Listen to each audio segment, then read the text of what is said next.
Hello everyone, this is Sana Parveen here. ये video में हम लेक्चर नंबर 3 ये वीडियो रहेगा। इस वीडियो में हम principles of inheritance and variation के नेक्स्ट 30 क्वेश्चंस को हम सॉल्व करेंगे। जो सीक्वेंस हम फॉलो करते हैं वो ये होता है कि पहले हम क्वेश्चन पढ़ेंगे, फिर हम ऑप्शंस पढ़ेंगे, उसके बाद में you will try to pause the video and you will try to answer the question कि आपके कितने आंसर सही आ रहे हैं। And at the end of the video आप एनालाइज कर सकते हैं कि आपकी नीट की प्रिपरेशन किस लेवल पे चल रही है। So let us look at the first question now. First question में ये बताया गया है कि हमको आइडेंटिफाई करना है A to E in this figure. तो यहाँ पे लेबलिंग्स गिवन है and we have to identify कि कौन सा ऑप्शन यहाँ पे करेक्ट आंसर होगा। ओके, तो आप वीडियो को पॉज करके इसको आंसर करने की कोशिश कर सकते हैं। So let us try to look into the answer now. जो हमारा ए पार्ट है यहाँ पे, जो हमारा ए पार्ट है यहाँ पे, इसको हम क्या बोलेंगे? इसको हम पेटल्स बोलेंगे, ये तो सबको पता है। ए क्या है? हमारा पेटल्स है। तो अगर आप देखें, अगर आप ये देखोगे कि ये सारे ऑप्शंस में से ऐसा ही एक ही ऑप्शन है जहाँ पे ए को पेटल मार्क किया हुआ है। तो ऐसे बड़े बड़े जो क्वेश्चन होते हैं ना, उसके आंसर कभी कभी बहुत आसान होते हैं। You need not know the entire labelling of this diagram, लेकिन एक दो लेबलिंग से भी आपका काम चल सकता था, आप क्वेश्चन को आंसर कर सकते थे। ओके, तो आंसर करेक्ट क्या होगा? ऑप्शन है ए पेटल है, बी क्या है? बी है स्टिग्मा, बी है स्टिग्मा। ऑप्शन सी क्या है? सी है एंथर्स, एंथर भी आप पहचान सकते थे। ओके, सी है एंथर। डी है यहाँ पे स्टेमन, डी स्टेमन है, और ई जो है वो है कार्पल। ओके, तो the answer which is correct is option number A. Next question, identify A B C D in the figure. तो यहाँ पे ए बी सी और डी को आपने आइडेंटिफाई करना है। तो you can read the option and then we can look into the answer. Okay, हाँ फाइन। सो यहाँ पे जो हम कर रहे हैं, ये जो प्रोसेस है, the process is called as emasculation. Emasculation का प्रोसेस यहाँ पे हम कर रहे हैं, ठीक है। जो इमैस्कुलेशन का प्रोसेस होता है, उसमें जो हम रिमूव करने की कोशिश करें, that is removal of anthers. Okay, अभी इमैस्कुलेशन हम क्यों करते हैं? ताकि हम सेल्फ पॉलिनेशन को प्रिवेंट कर सके, सेल्फ पॉलिनेशन हम होने ना दे। तो अगर कोई फ्लावर में मेल पार्ट और फीमेल पार्ट दोनों भी प्रेजेंट होगा, तो हम क्या करेंगे? मेल पार्ट को फॉर एग्जांपल कट करके हमने निकाल दिया, तो जो फ्लावर रहेगा इसमें सिर्फ क्या पार्ट प्रेजेंट रहेगा? फीमेल पार्ट प्रेजेंट रहेगा, ताकि हम एक्सटर्नली बाहर से लाके इसके ऊपर पोलन्स को डस्ट कर सकें। ओके, सो दिस इज एमास्कुलेशन का प्रोसेस। सो ऑप्शन डी में हमको इमैस्कुलेशन बताया गया है। आई थिंक एक ही ऐसा ऑप्शन है जहां पे ऑप्शन डी जो है वो इमैस्कुलेशन का प्रोसेस है। ओके, तो आंसर जो हमारा करेक्ट हो जाएगा that is option number D. A है फीमेल पेरेंट, एनसीईआरटी के हिसाब से आपको आंसर करना है, फीमेल पेरेंट है। ओके, जो बी है ये है मेल पेरेंट हमारा, female parent and male parent. Okay, यहाँ पे ये बताया कि मेल पेरेंट से लेके हमने पोलन को इधर लाके डस्ट कर दिया है, वही मैं आपको बताने की कोशिश कर रही थी। देन सीएस क्या ट्रांसफर कर रहे हैं? हम पोलन ट्रांसफर कर रहे हैं, तो हम करा रहे हैं पॉलिनेशन का प्रोसेस। और पॉलिनेशन के बाद में आपको यहाँ पे दिखाई देगा कि बहुत सारे ऑफस्प्रिंग्स बन चुके हैं। तो नेक्स्ट क्वेश्चन पे चलते हैं। Inheritance of ABO blood group system is an example of. तो अगर हम यहाँ पे देखें, तो जो ह्यूमन बीइंग्स होते हैं, ह्यूमंस, इसमें जो ब्लड ग्रुप सिस्टम होता है, ब्लड ग्रुप सिस्टम, ये ब्लड ग्रुप सिस्टम होता है ABO blood group system. Okay, ABO blood group system में हमको ये पता होता है किसी इंडिविजुअल का ब्लड ग्रुप ए होता है, किसी का बी होता है, किसी का ए बी होता है और किसी का ओ होता है। इसीलिए हमने सिस्टम का नाम रखा है A B O blood group system. ये किसका एग्जाम्पल है? इसका आंसर देखने के लिए हम ऑप्शन देख लेते हैं। Multiple एलीलिज्म, partial partial dominance, epistasis or dominance. Okay, actually I would love to discuss all the option, लेकिन actually हर question में 30 question में हर option को discuss करना थोड़ा सा वीडियो बहुत ज्यादा लेंदी हो जाता है, तो we will just try to look at the appropriate answers जो यहाँ पे हमको पता होना चाहिए। ओके, तो वो ब्लड ग्रुप सिस्टम अगर हम देखेंगे तो ये जो हमारा सिस्टम है, ये जीन्स के थ्रू कंट्रोल किया जाता है। और ब्लड ग्रुप सिस्टम के लिए एक्चुअली बहुत सारे जीन्स रिस्पॉन्सिबल होते हैं। That is for example this is the first gene I A, एक और जीन होता है आई बी, और एक और जीन होता है small I which is the recessive. ये क्या है? ये रिसेसिव है, ठीक है, आई जीन रिसेसिव होगा। हाँ, इसी के लिए जो हमारा आंसर हो जाएगा, जो एबीओ ब्लड ग्रुप सिस्टम है, that is an example of multiple allelism. यहाँ पे बहुत सारे हमको अलील्स दिखाई दे रहे हैं। ओके, मतलब जो जीन है उसके हमको बहुत सारे अलील्स दिखाई दे रहे हैं। आई ए है, आई बी है, एंड आई प्रेजेंट है। Okay, so the answer is going to be multiple allelism. So we look at the data from the NCERT. ABO blood group system, जैसे कि gene है, gene का नाम क्या रख दिया हमने? आई जीन रख दिया। अब इसके बहुत सारे एलील्स हैं, इसके बहुत सारे एलील्स हैं। आई ए है, आई बी है, एंड आई है। Okay, so ABO blood group system is controlled by gene I, the plasma membrane. अब ये हमने इसको किस वजह से ऐसे अलग अलग फॉर्म में हमने इसको कैटेगराइज किया है? Blood group A, blood group B, blood group A B और ब्लड ग्रुप ओ। तो उसका एक्सप्लेनेशन ये है कि the plasma membrane of the red blood cell have sugar polymers that protrude from its surface and the kind of sugar is controlled by this gene. जो हमारे red blood sales होते हैं जिसकी वजह से हम ब्लड ग्रुप को classify कर रहे हैं, ए है या बी है या ए बी है या ओ है, इसके लिए जो फॉर एग्जांपल कोई एक इंडिविजुअल है, उसका ब्लड ग्रुप है for example A blood group. Okay, तो इसके जो आरबीसी होंगे ना, इसके ऊपर मतलब ये जो आरबीसी होंगे, इसके ऊपर एक पर्टिकुलर टाइप का शुगर पॉलीमर प्रेजेंट होगा। ओके, अगर ये ब्लड ग्रुप बी है, अगर ये ब्लड ग्रुप बी वाला इंडिविजुअल है, तो इसके ब्लड ग्रुप बी क्यों हो रहा है? क्योंकि इसका जो आरबीसी है उसके ऊपर अलग टाइप का शुगर पॉलीमर प्रेजेंट होगा। ओके, सो इसलिए हम इसको क्लासिफाई करें। ये डेटा जो है एनसीईआरटी का है।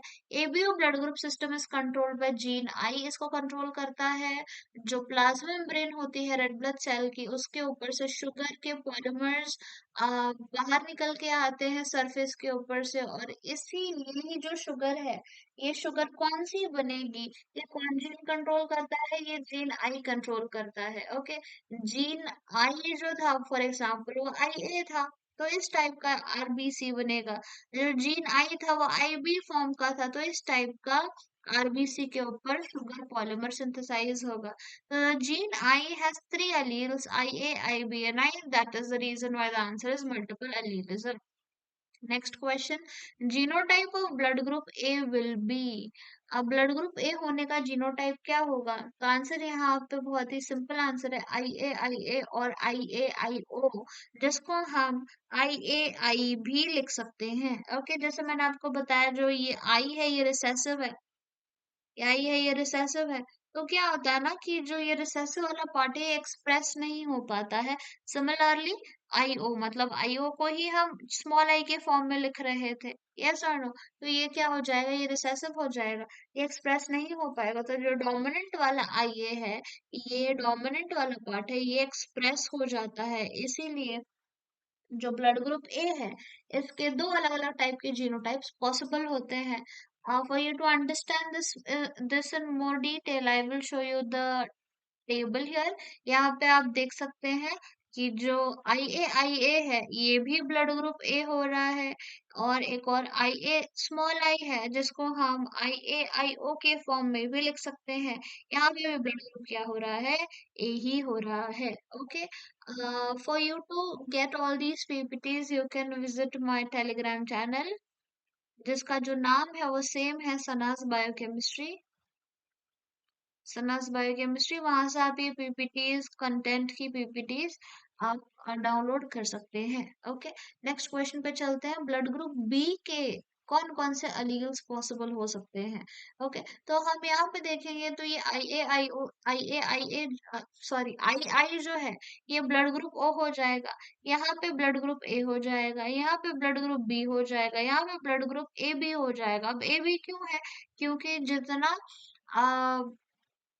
आई ए एक्सप्रेस करता है उतना ही आई बी भी अपने आप को एक्सप्रेस करता है। मतलब इनका जो डोमिनेंस लेवल है ना, ये अप्रोक्सीमेटली कोडोमिनेंट इसको हम बोल सकते हैं। अप्रोक्सीमेटली ये दोनों क्या है, इक्वल डोमिनेंस दिखाते हैं। तो अगर आई ए एक्सप्रेस हो रहा है तो आई बी भी एक्सप्रेस होगा। हमको सवाल में ब्लड ग्रुप बी पूछा गया है तो हमारा आंसर हो जाएगा ऑप्शन सी। ये पूछा गया था आईबी तो आंसर हो जाएगा हमारा ऑप्शन बी। और आईबी एंड स्मॉल आईबी अगर होता तो भी ब्लड ग्रुप क्या हो जाता, ब्लड ग्रुप बी ही हो जाता। Next, if one parent belongs to A blood group and the other to O blood group, their children possibly present. Okay, तो हमको ये बताया गया है कि एक कपल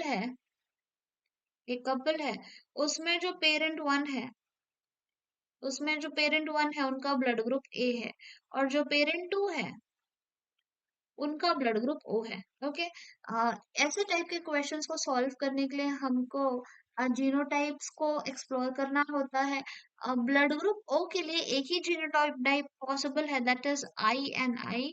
लेकिन ब्लड ग्रुप ए के लिए दो टाइप के जीनोटाइप हो सकते हैं, I A I, this is one possible genotype, and the other possible genotype is IA and IA. Okay, तो हम यहाँ पे ना एक्चुअली दोनों प्रोसेस करके देख लेते हैं कि अगर अ, इस टाइप का पेरेंट वन का जीनोटाइप है और पेरेंट टू का जीनोटाइप ये है तो क्या पॉसिबल ऑफस्प्रिंग्स के ब्लड ग्रुप हो सकते हैं। Okay, so we go with case one में हमने ले लिया I A into I and I. Okay, यहाँ पे गैमीट्स बनेंगे, गैमीट्स बनने के बाद मतलब ऑलमोस्ट सेम ही टाइप के गैमीट्स बन रहे हैं, आई ए एंड आई। इसको हमने इससे क्रॉस करा दिया, क्या हो जाएगा, आई ए एंड आई। मतलब यहाँ पे जो ऑफस्प्रिंग होंगे, उनका ब्लड ग्रुप सिर्फ का ब्लड ए पॉसिबल है। ओके, तो ऐसा तो हमारे कोई ऑप्शन में है ही नहीं कि ब्लड ग्रुप सिर्फ ए पॉसिबल होगा, तो हमको दूसरी पॉसिबिलिटी भी एक्सप्लोर करनी पड़ेगी, जहां पे हम केस टू को कंसिडर कर रहे हैं। और पेरेंट वन का हमने जीनोटाइप ले लिया I A and small I into small I and small I. यहाँ पे भी गैमीट्स बनेंगे, I A I into I and I. Now if I cross this with this and this with this, okay, IA and I and I, यहाँ पे offspring का जो blood group होगा वो ए होगा, यहाँ पे जो ऑफस्प्रिंग का ब्लड ग्रुप होगा वो ओ होगा। ओके, तो आंसर हमारा क्या हो जाएगा, option C, A and O blood group. Okay, fine. मतलब इतना करने की भी अगर आपको मतलब टाइम नहीं है तो इतना करने की जरूरत एक्चुअली नहीं होती, क्योंकि पेरेंट अगर ए है और दूसरा पेरेंट अगर ओ है तो कभी भी बी तो नहीं आएगा, तो बी वाले तो सारे गलत हो जाते हैं। ऑल फोर टाइम्स भी नहीं होगा, ऑल फोर टाइम्स भी नहीं होगा। क्यों नहीं होगा? क्योंकि ऑल फोर टाइप्स में ए बी या नो आता, तो एक तो पेरेंट बी होना चाहिए था। फाइन, तो मतलब आप को क्रॉस करना जरूरी नहीं है, if you know the concept very well, क्योंकि बी आता ही नहीं तो आप तीन ऑप्शंस को एलिमिनेट करके सी वाला ऑप्शन मार्क कर सकते थे। बट ये मैंने इसलिए बताया था आपको ताकि आपको ये भी पता चल सके कि क्रॉस करने से आंसर्स कैसे हम निकाल सकते हैं। Next question, if a child has O blood group and the father has B type, then the genotype of the father will be। यहाँ पे थोड़ा सा क्रॉस हमको उल्टा पूछ लिया गया है। फादर का जो ब्लड ग्रुप है ये बी है, और जो चाइल्ड का ब्लड ग्रुप है ये ओ है। ओके, तो ओ में क्या आएगा, आई एन आई आता है। हमको ये पता है कि एक अलील फादर से आएगा, एक अलील मदर से आएगा। ओके, यस और नो, एक अलील फादर से आएगा, एक अलील मदर से आएगा। यहाँ पे कहीं पे भी यहाँ पे कहीं पे भी मदर के बारे में डिस्कशन नहीं किया गया है। तो मतलब ये तो बहुत श्योर सी बात है ना कि एक स्मॉल आई तो फादर से आया ही होगा।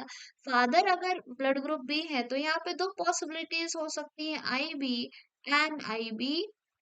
यहाँ पे पॉसिबिलिटी होगी आई वी एंड स्मॉल आई। जैसे मैं आपको बता रही हूँ कि एक तो फादर से स्मॉल आई आया ही होगा, क्योंकि एक फादर से आता है एक मदर से आता है। तो हमारा जो आंसर हो जाएगा that is gonna be I B and I, which can also be written as I B and I O. I B and I O. Okay, answer here is gonna be option C. इसको usually हम commonly इस तरीके से लिखते हैं, I B and I O. Fine, so the answer is going to be option C. Next question: a person with antigen B in RBC and antibodies A in the plasma belongs to which blood group? कौन से blood group को ये case belong करेगा? So you can pause the video and you can try to answer the question. आप video को pause करके answer करने की कोशिश कर सकते हैं। Fine. So what is the data given to us? A person with antigen B. A person with antigen B in RBC. हम RBC ड्रॉ कर लेते हैं। ये हमारी RBC हो जाती है, RBC। ओके, इस RBC के ऊपर जो एंटीजन है ये B एंटीजन प्रेजेंट है। RBC के ऊपर एंटीजन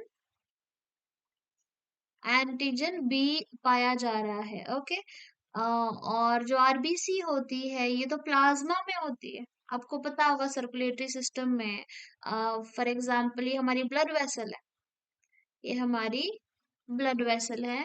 इसके अंदर क्या होता है ना, प्लाज्मा भी होता है।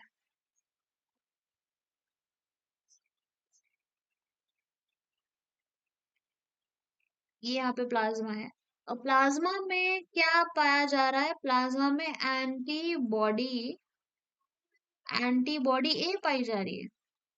प्लाज्मा में एंटीबॉडी ए पाई जा रही है। ओके, और इसमें आरबीसी के ऊपर, आरबीसी के ऊपर जो एंटीजन है वो एंटीजन बी पाया जा रहा है। ओके, तो ये कौन सा ब्लड ग्रुप होगा? आंसर यहाँ पे हो जाएगा, आंसर यहाँ पे हो जाएगा ऑप्शन बी। क्योंकि हम उसके बारे में देखते हैं, जो हमारा रेड ब्लड सेल होता है उसके ऊपर जो एंटीजन प्रेजेंट होगा उसी के अनुसार हम आंसर करते हैं। Answer is gonna be option number B. Okay, fine. और भी अगर इस टाइप के सवाल आ जाए तो आप इस तरीके से आंसर कर सकते हैं। आपने ध्यान देना है कि एंटीजन कौन सा है। ब्लड ग्रुप ए के ऊपर आरबीसी सरफेस के ऊपर एंटीजन ए प्रेजेंट होगा ब्लड ग्रुप ए में, और इसके प्लाज्मा में एंटी बी एंटीबॉडी पाई जाएंगी। ब्लड ग्रुप बी सिस्टम में जो आरबीसी होंगे उसके ऊपर एंटीजन बी पाया जाएगा, और प्लाज्मा में एंटी ए एंटीबॉडीज पाए जाएंगे। ओके, अगर ब्लड ग्रुप ए बी है तो आरबीसी के ऊपर दोनों भी एंटीजन्स पाए जाएंगे, antigen A and antigen B, और इनके प्लाज्मा में कोई भी एंटीबॉडी पाया नहीं जाएगा। अगर ब्लड ग्रुप ओ होगा तो आरबीसी सरफेस के ऊपर कोई भी एंटीजन नहीं पाया जाएगा, और इनके प्लाज्मा में anti A and anti B antibodies पाई जाएंगी। हमारा जो आंसर था वो हमारा ऑप्शन नंबर बी था, क्योंकि जो केस गिवन था that was for blood group B. Okay, next question: Rh factor may be responsible for Turner syndrome, AIDS, sickle cell anemia और erythroblastosis fetalis। ओके, इसको आंसर हम कर लेते हैं, इसको हम आंसर कर लेते हैं। जो RH फैक्टर होता है, जैसे कि जो ब्लड ग्रुप सिस्टम्स होते हैं, ब्लड ग्रुप सिस्टम्स होते हैं, इसमें दो टाइप के होते हैं। एक तो एबीओ ब्लड ग्रुप सिस्टम होता है और एक आरएच ब्लड ग्रुप सिस्टम होता है। ओके, आरएच में भी क्या होता है, जो आरएच होता है वो आरबीसी के ऊपर एक एंटीजन, फॉर एग्जांपल ये आरबीसी है। आपका ब्लड ग्रुप, आपका ब्लड ग्रुप या तो आरएच पॉजिटिव हो सकता है, या तो आपका ब्लड ग्रुप आरएच नेगेटिव हो सकता है। अगर आप आरएच पॉजिटिव हैं तो आपके आरबीसी के ऊपर एक प्रोटीन प्रेजेंट होगा। फॉर एग्जाम्पल ये एक प्रोटीन प्रेजेंट होगा जिसको हम बोलेंगे आर एच एंटीजन और आर एच फैक्टर। और अगर आपका blood group R H negative है तो आपके आरबीसी के ऊपर आर एच एंटीजन एब्सेंट होगा या आर एच फैक्टर प्रेजेंट नहीं होगा। आर एच फैक्टर यहाँ पे प्रेजेंट नहीं है, यहाँ पे प्रेजेंट है। Okay fine. So if we because you talk about RH factor, देखो जो सवाल है ना ये किसके ऊपर है, RH फैक्टर के ऊपर है, इसलिए मैंने आपको बता दिया। एक केस मैं आपको यहाँ पे ये बताती हूँ कि फॉर एग्जाम्पल एक कपल होता है उसमें से जो मेल पार्टनर है और जो फीमेल पार्टनर है, जो मेल पार्टनर है he is R H positive और जो फीमेल पार्टनर है she is R H negative. Okay, इनके बीच में मीटिंग होती है, इनका एक फीटस हो जाता है और फॉर एग्जाम्पल जो फीटस है ये है R H positive, R H positive. Okay fine. तो ये हमारी फर्स्ट प्रेगनेंसी हो गई। फर्स्ट प्रेगनेंसी, फर्स्ट प्रेगनेंसी में क्या होता है ना, I am not explaining the entire process here because you just trying to answer the question. जो फर्स्ट प्रेगनेंसी होती है आर एच पॉजिटिव होता है, तो ये जो फीटस है ना अपने कुछ एंटीजेंस नॉट एंटीजेंस नहीं बोले हम, अपने कुछ क्या बोलेंगे, हाँ एंटीजन, यस, अपने कुछ एंटीजेंस ना क्या करता है, मदर के बॉडी के अंदर रहने देता है। तो मदर की बॉडी एंटीजन के अगेंस्ट क्या बनाएगी, एंटीबॉडीज बनाएंगी, एंटीबॉडीज बनाएंगी। ओके, तो फर्स्ट प्रेगनेंसी तो हो गई। जो सेकंड प्रेगनेंसी होती है, जो सेकंड प्रेगनेंसी होती है इसमें जो फीटस होता है अगर ये आर एच पॉजिटिव हुआ, ओके, आर एच पॉजिटिव अगर ये फीटस हुआ तो ये जो एंटीबॉडीज है जो मदर के बॉडी में काफी सालों तक रह सकती है, ये एंटीबॉडीज आके इस एंटीजन के ऊपर अटैक कर देती हैं, इस एंटीजन के ऊपर अटैक कर देती है और जो ये फीटस है इसके आरबीसीज मरने लगते हैं, इसके आरबीसीज मरने लगते हैं। ओके, जिस जिस कंडीशन को हम क्या बोलते हैं, इरिथ्रोब्लास्टोसिस।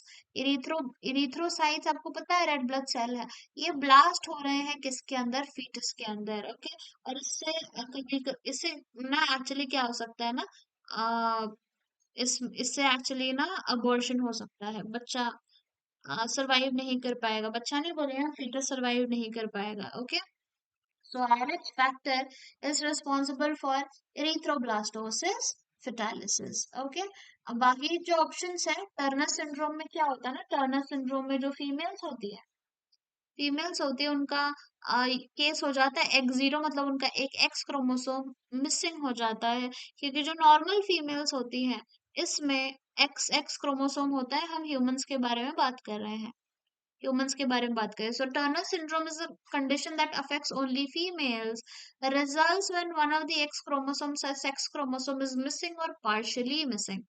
एड्स, आपने हेल्थ एंड डिजीजेस में पढ़ा होगा, जो एड्स है ये एक एचआईवी वायरस होता है, उसके थ्रू ये एड्स कंडीशन हो जाती है, एक सेक्सुअली ट्रांसमिटेड डिजीज के अंदर भी इसको हमने स्टडी किया है। Then sickle cell anaemia, sickle cell anaemia में जो यूजुअली आरबीसी का शेप बाइकॉनकेव होता है, वो आरबीसी का शेप सिकल शेप का हो जाता है, इस तरीके के हाफ, मतलब सिकल शेप इस तरीके से हो जाता है। और इनकी जो ऑक्सीजन कैरिंग कैरिंग कैपेसिटी हो जाती है ये खत्म हो जाती है, कम हो जाती है। Sickle cell anaemia is one of the groups of inherited disorders, it affects the shape of the RBC which carry oxygen to all parts of the body। तो आरबीसी का फंक्शन क्या है, आरबीसी का फंक्शन है oxygen को transport कराना। हमारा answer था इरिथ्रोब्लास्टोसिस फेटालिसिस, जो मैंने आपको एक्सप्लेन कर दिया है।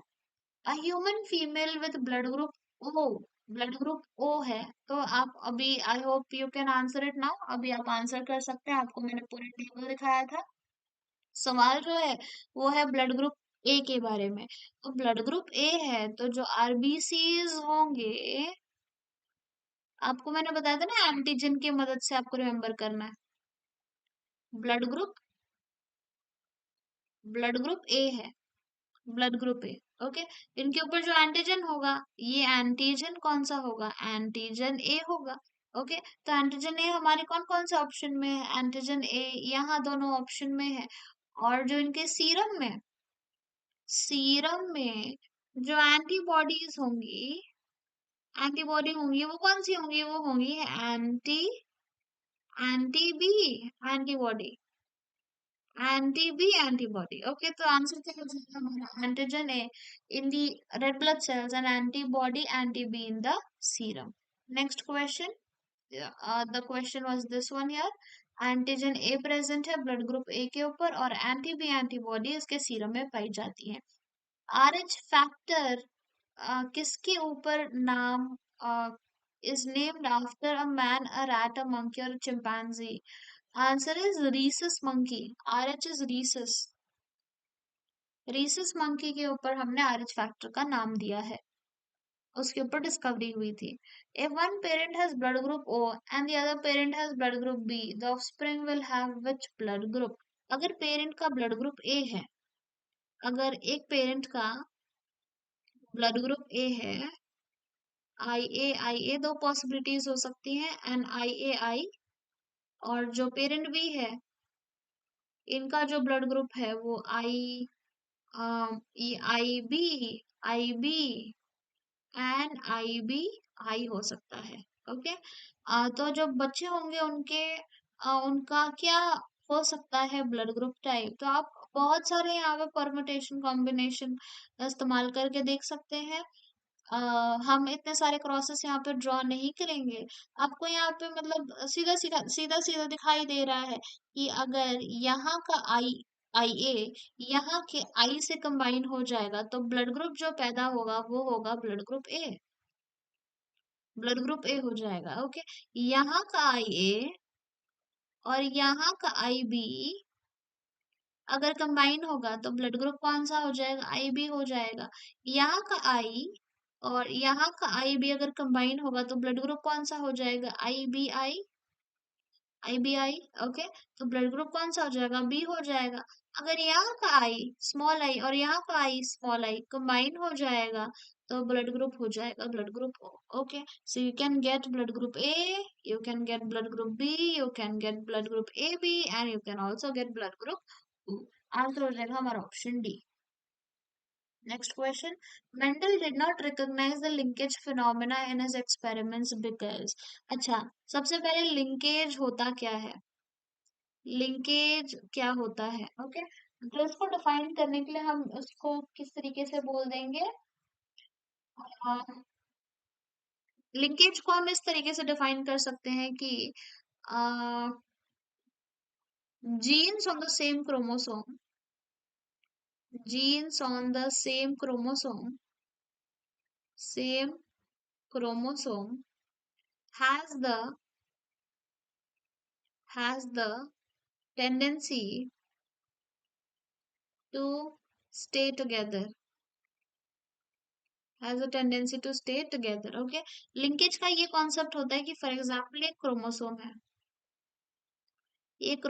है, इस क्रोमोसोम के ऊपर ना जीन्स प्रेजेंट होंगे, ये जीन्स है A B C D for example, ये सारे हमारे क्या है? जीन्स है।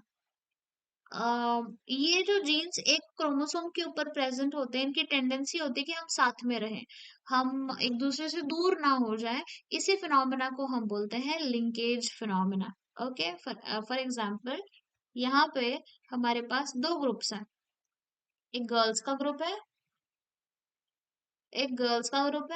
और एक बॉयज का ग्रुप है। जस्ट एन एग्जाम्पल, एक बॉयज का ग्रुप है, तो जो गर्ल्स के मेंबर्स हैं वो क्या सोचेंगे या उनका थिंकिंग क्या रहेगा कि हम इसी ग्रुप में रहें, हम ये ग्रुप को छोड़ के बॉयज वाले ग्रुप में ना चले जाएं। तो ये जो फिनोमेना है, ये फिनोमेना क्या है? ये फिनोमेना है लिंकेज का, ये फिनोमेना है लिंकेज का। Okay fine, so Mendel did not recognise the linkage phenomena in his experiments because Mendel को लिंकेज का ये फिनोमेना नहीं देखा गया, या उसने उसने नहीं देखा ये लिंकेज का फिनोमेना। क्यों नहीं देखा? उसका रीजन क्या है?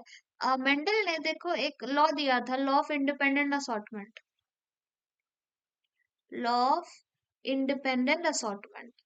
इसका मतलब ये था कि जो क्रोमोसोम्स है ये क्या करते हैं, ये इंडिपेंडेंटली असॉर्ट होते हैं। ये एक दूसरे के ऊपर डिपेंडेंट नहीं होते हैं, क्रोमोसोम अलग अलग हो जाएंगे गैमीट फॉर्मेशन के टाइम पे। तो मेंडल ने लिंकेज क्यों नहीं देखा?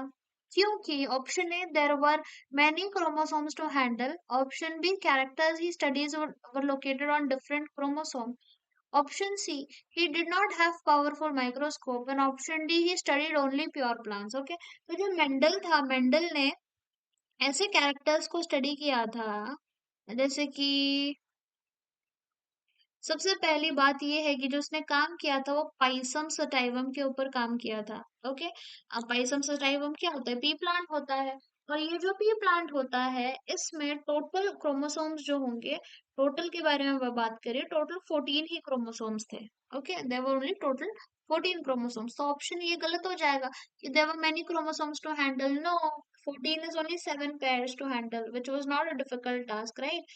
मतलब cannot say not a difficult task, it was a difficult task in fact, but anyways 7 pair of chromosomes यहाँ पे उसने स्टडी किए थे। ओके, और उसने ऐसे कैरेक्टर्स को लिया था जो एक कैरेक्टर एक क्रोमोसोम के ऊपर था, दूसरा कैरेक्टर दूसरे क्रोमोसोम के ऊपर था।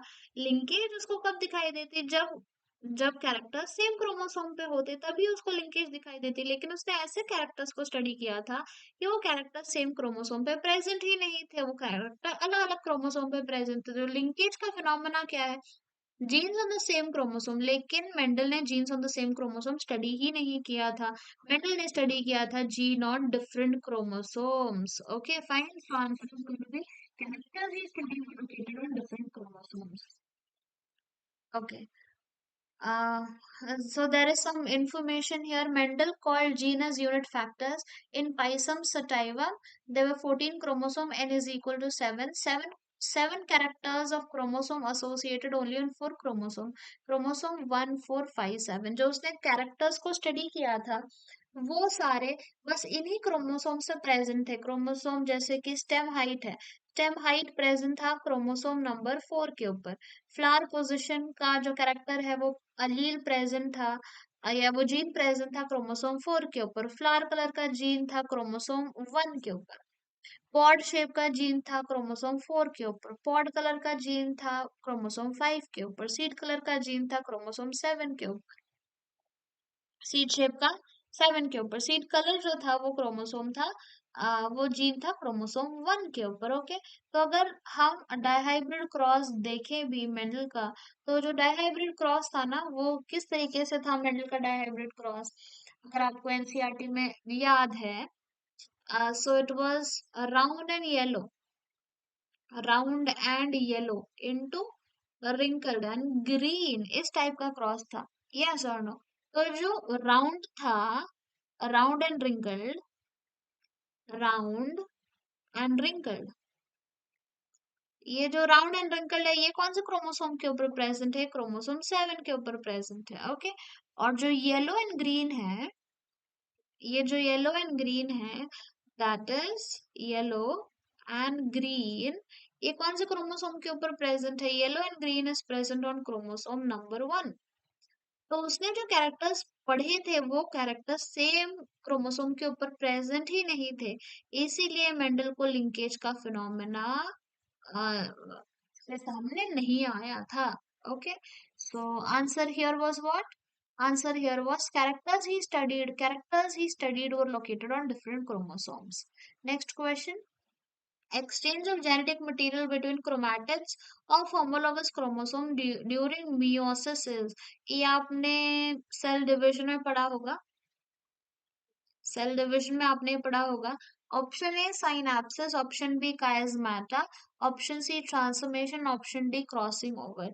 Very simple answer, you can pause and try to answer. Option D is crossing over. Crossing over में क्या होता है ना, जेनेटिक मटेरियल एक्सचेंज हो जाता है। For example this is chromosome number 1 and this is chromosome number 2, chromosome number 2।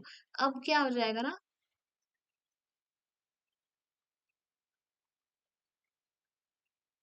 इस तरीके से जब मटेरियल एक्सचेंज हो जाता है, इस तरीके से जब जेनेटिक मटेरियल एक्सचेंज हो जाता है तो इसको हम बोलेंगे क्रॉसिंग ओवर हो चुकी है। क्रॉसिंग ओवर क्या एक्सचेंज हुआ? Genetic material. So exchange of genetic material between chromatids of homologous chromosomes during meiosis is called as crossing over. अब बाकी के ऑप्शंस भी हमको एक्सप्लोर करना बहुत जरूरी हो जाता है यहाँ पे। तो ड्यूरिंग साइनैप्सिस, साइनैप्सिस क्या एक प्रोसेस है। साइनैप्सिस के प्रोसेस के टाइम पे जो होमोलॉगस क्रोमोसोम होते हैं वो फिजिकली साथ में आ जाते हैं। Connect at the crossing point call as chiasmata. तो जो क्रॉसिंग पॉइंट है उसको हम बोल रहे हैं कायस्माटा। जो प्रोसेस है उसको हम बोल रहे हैं साइनैप्सिस। एट ईच कायस्माटा जो कनेक्शन है वो कायस्माटा है, जो क्रॉसिंग पॉइंट है वो कायस्माटा है। जेनेटिक रिकॉम्बिनेशन बिटवीन, जैसे कि ये एक फादर से क्रोमोसोम आया है और एक मदर से क्रोमोसोम आया है। Paternal and maternal homologous chromosome occurs in the process called as crossing over के टाइम पे जेनेटिक रिकॉम्बिनेशन का प्रोसेस होता है। Okay, next question, please try to answer this.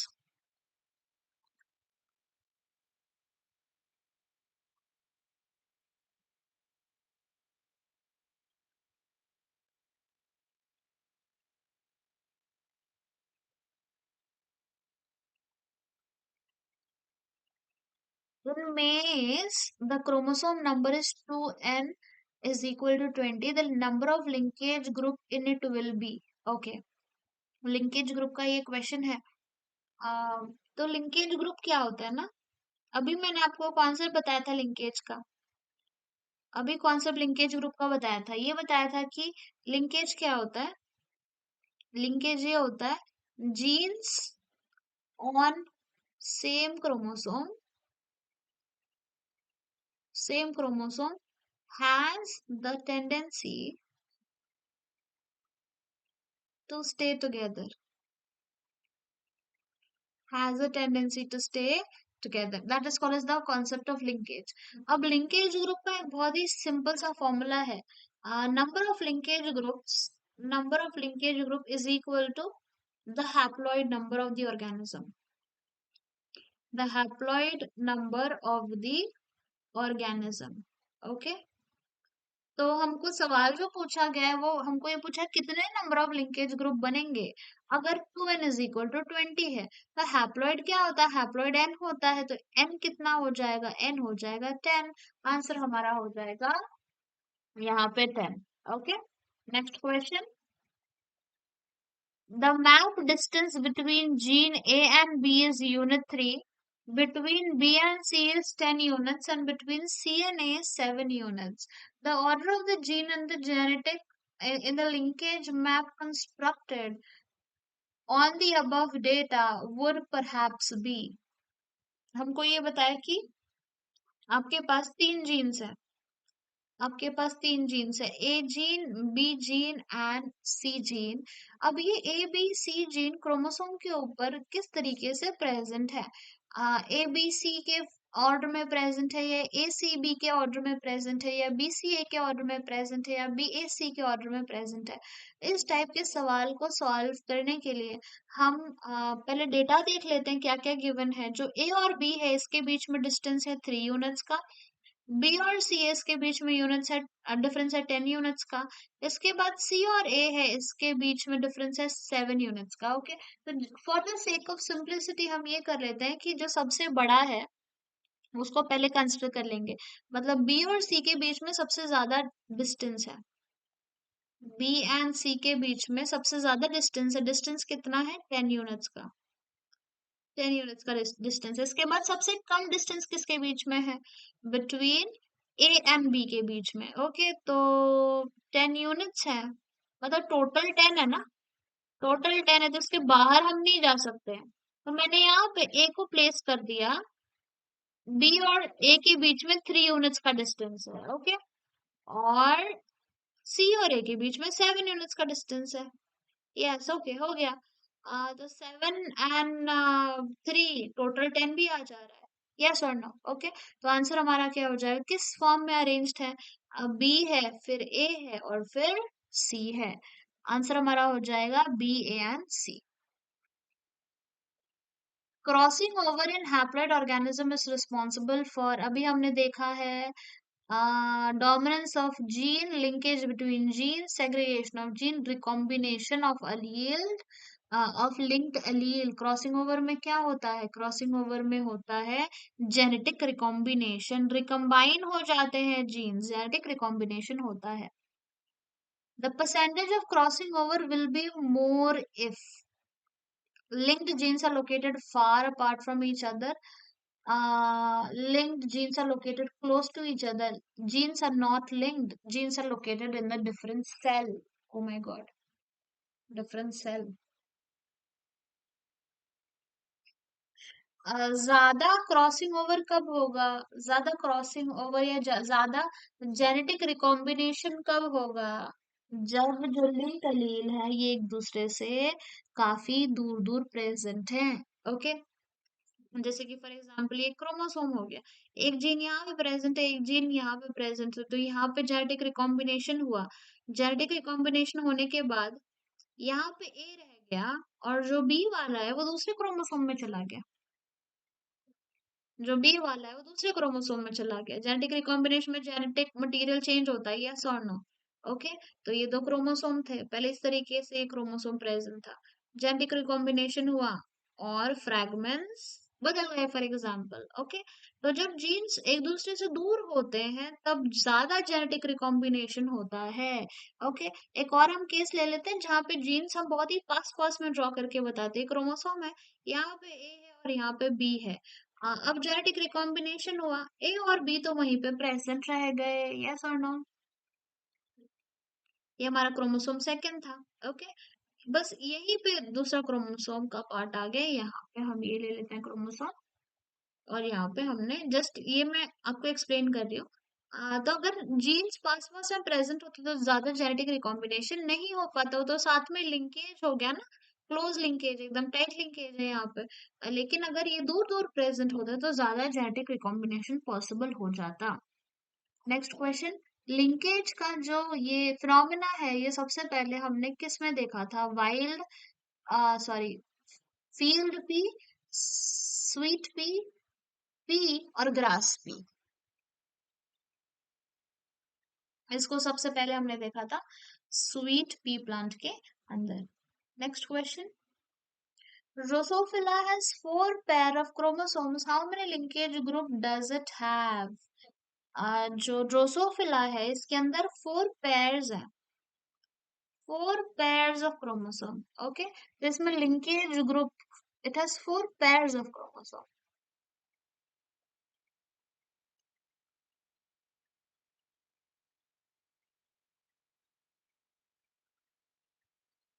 Drosophila has 4 pair of chromosomes.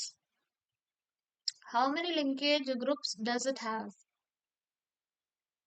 Actually Drosophila के पास 4 pair नहीं होते हैं, Drosophila के पास 8 पेयर्स होता है. थोड़ा सा मुझे लग रहा है यहाँ पे गलती है. ड्रोसोफिला के पास ना 8 पेयर्स होते हैं, 4 पेयर्स नहीं होते हैं. ड्रोसोफिला के पास 8 पेयर है तो 2n इसका 8 हो जाएगा. तो नंबर ऑफ लिंकेज ग्रुप जिससे मैंने आपको फॉर्मूला बताया था, तो n यहाँ पे क्या हो जाएगा? 4 हो जाएगा. हमको पूछा है कि कितने लिंकेज ग्रुप्स होंगे, कितने लिंकेज ग्रुप्स होंगे. ओके, तो लिंकेज ग्रुप का फॉर्मूला क्या है?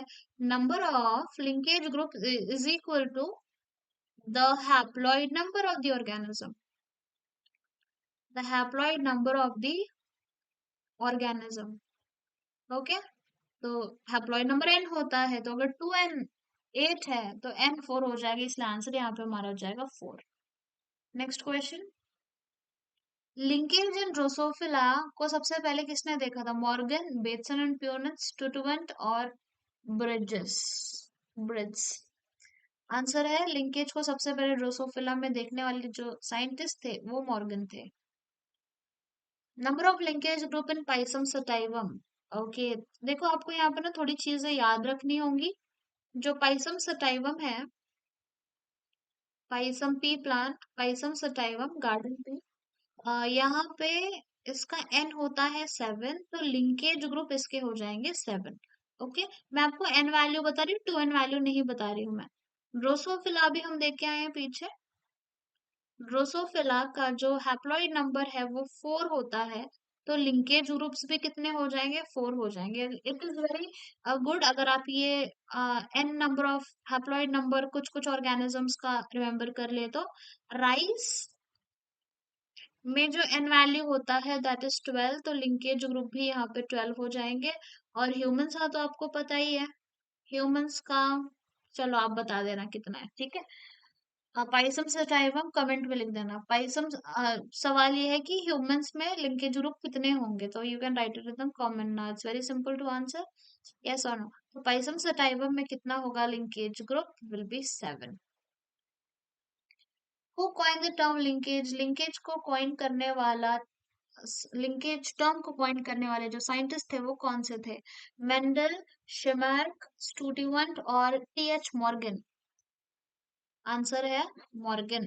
Next question, in humans the chromosomal condition males में क्या होती है? तो जो ह्यूमंस होते हैं,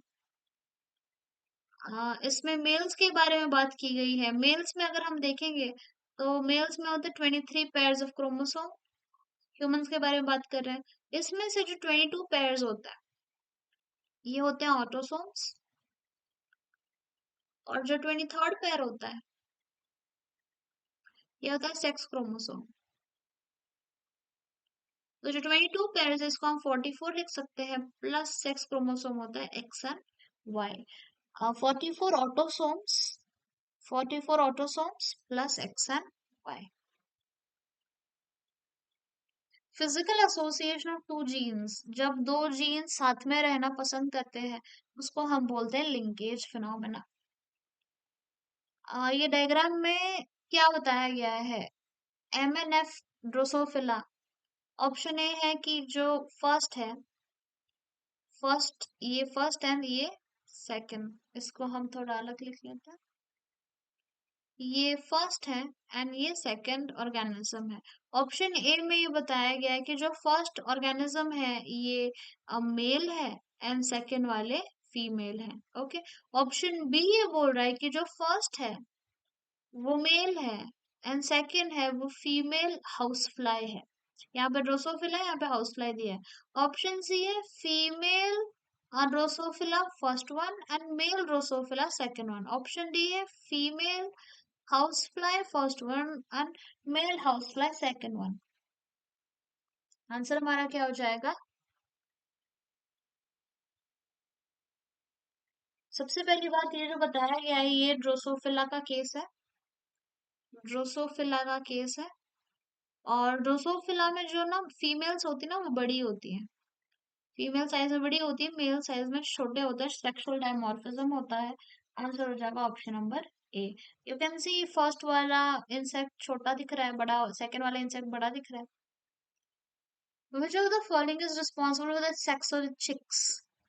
Sperm, egg, both A and B, and none of these. Answer यहाँ पे मैं आपको पीछे वाली स्लाइड में एक टेबल दिखाऊंगी तो आपको पता चल जाएगा कि किस तरीके से इसका आंसर करना है। Okay, so answer here is answer here is egg. Answer here is egg. देखो हमको जो सवाल पूछा गया था वो हमको चिक्स में पूछा था, बर्ड्स में पूछा था। जो बर्ड्स होती है ना उसमें जो फीमेल बर्ड्स होती हैं ये दो टाइप के एग्स बनाती है, एक्स जेड वाला एग एंड डब्ल्यू वाला एग। इसीलिए जो फीमेल है यहाँ पे ये हेट्रोजाइगस है, जो मेल है वो एक ही टाइप के स्पर्म्स बनाते हैं that is Z and Z. तो जो सेक्स होता है ये हेट्रोगैमीट्स के ऊपर डिपेंड करता है, तो इसीलिए फीमेल चिकन ये डिसाइड करती है कि जो चिक्स होंगे उनका सेक्स क्या होगा। इसीलिए हम बोल रहे हैं यहाँ पे एग्स रिस्पॉन्सिबल होता है चिक के सेक्स को डिटरमाइन करने में। Why Drosophila melanogaster is suitable for the study of genetic variation? जो हम जेनेटिक्स बहुत सारा ना, जैकपॉट ऑफ जेनेटिक्स अगर हम देखें, जेनेटिक्स में सबसे ज्यादा जो मतलब हम कुछ सिलेक्टेड ऑर्गेनिज्म लेके उनके ऊपर हम काम करते हैं, इसमें से जो एक ऑर्गेनिज्म है बहुत इंपॉर्टेंट, वो है Drosophila melanogaster, that is fruit fly. अब ये सवाल पूछा गया है कि जो फ्रूट फ्लाई है इसके ऊपर हम काम करना इतना ज्यादा पसंद क्यों करते हैं। Option A, could be grown on simple synthetic medium in the laboratory, मतलब बहुत आसानी से इसको हम ग्रो कर सकते हैं, कुछ भी उसको मतलब हम कुछ भी मीडियम देंगे वो खाएंगे और ग्रो हो जाएंगे, इसलिए इसको हम इतना पसंद कर रहे हैं ग्रो करना। ऑप्शन बी, इनकी जो लाइफ साइकिल है ये 2 वीक्स की होती है, एक ही बार ये मेटिंग करते हैं और बहुत सारे बेबी फ्लाइज बनाते हैं। ऑप्शन सी, सेक्सुअल डायमॉर्फिज्म होता है, देख के हम पहचान सकते हैं कि मेल कौन है फीमेल कौन सा होता है। अभी हमने पिछले सवाल में देखा था कि जो मेल्स होते हैं स्मॉल इन साइज होते हैं, फीमेल्स होती है लार्ज इन साइज होती है। एंड मेनी टाइप्स ऑफ हेरि, और इसमें बहुत सारे हमको हेरिडिटी वेरिएशन देखने मिलते हैं और बहुत आसानी से दिखाई दे देते हैं। सिर्फ लो पावर माइक्रोस्कोप की हमको जरूरत पड़ती है। यहाँ सारे ही ऑप्शंस करेक्ट हैं। आंसर यहाँ पे होगा कि ये जो सारे ही पॉइंट्स है ना, ये सारे ही पॉइंट्स सही हैं। तो आपको सारे पॉइंट्स यहाँ पे दिखा देती हूँ। सबसे पहली बात है कि जो नंबर ऑफ क्रोमोसोम है हैप्लॉइड नंबर, ये इनमें सिर्फ 4 ही क्रोमोसोम प्रेजेंट है। तो जैसे पाइसम में सिर्फ 7 क्रोमोसोम थे हैंडल करने के लिए। तो ये तो पाइथन सटाइवम से भी आसान हो जाएगा क्योंकि इसमें बस 4 ही क्रोमोसोम है हैंडल करने के लिए। Option sorry, point number second ये है कि इसको हम बहुत आसानी से स्टडी कर सकते हैं लो पावर माइक्रोस्कोप के नीचे। इसमें सेक्सुअल डायमॉर्फिज्म दिखाई देता है, मेल्स एंड फीमेल्स अलग अलग दिखाई देते हैं, मेल छोटा होता है एंड फीमेल बड़ा होता है। बहुत सारे इसमें फिजिकल वेरिएशंस दिखाई देती है हमको, विंग के साइज में, आई के कलर में, एक्सेट्रा एक्सेट्रा। इनकी बस 2 वीक्स की लाइफ स्पैन होती है। अब बहुत सारे ऑफस्प्रिंग्स बनाते हैं, बहुत आसानी से इसको हम कुछ भी खिला के ग्रो कर सकते हैं, फ्रूट फ्लाई फ्रूट भी खिला देंगे हम, यस और नो। आपने देखा होगा बनाना के ऊपर बहुत सारे फ्रूट फ्लाइज आ जाते हैं। और मेल्स में कोई क्रॉसिंग नहीं ओवर होता है, वेरिएशन हमको सिर्फ फीमेल्स में ही दिखाई देती है।